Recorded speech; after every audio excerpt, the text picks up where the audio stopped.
Thank you and welcome for Dungeoneering 101. I am Caleb, your dungeon master for this video, and in this video we'll be going over ability scores. What are they, how do you get them, and where do they come from?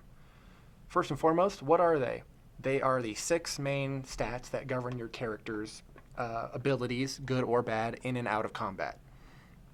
I prefer to use the tomato method to explain it further in depth myself.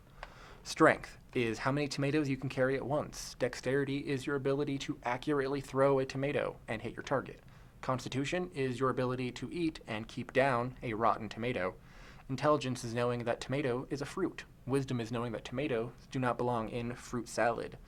Charisma is being able to sell a tomato-based fruit salad. Some would call that a salsa. I wouldn't, but some would.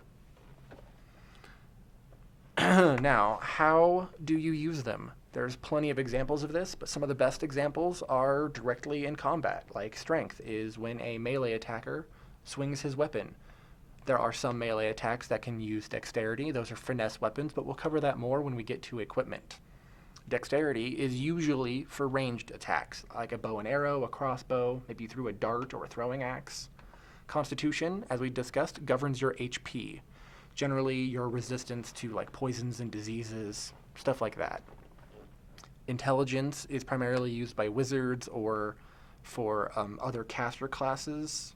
No, actually, they don't get used by other caster classes because sorcerers are charisma, so are bards and warlocks, druids and clerics are wisdom.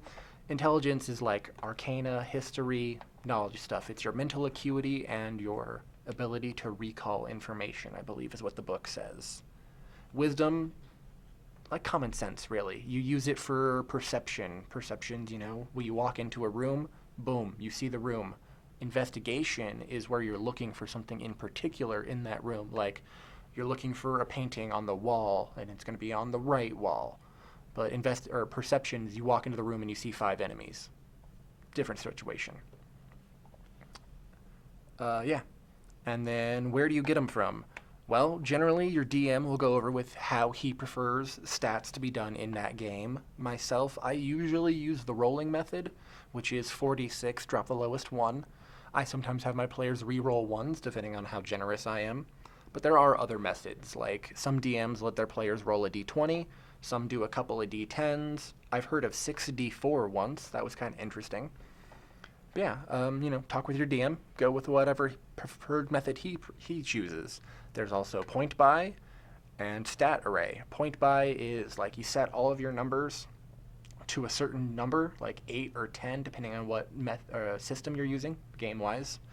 And then you have a set number of points, usually like 27 to 30, to adjust those values as you see fit. Stat array is your DM says, take 3, 12, a 14, a 15, and a 16. Call it good. That's a stat array. It's where your DM just assigns you points.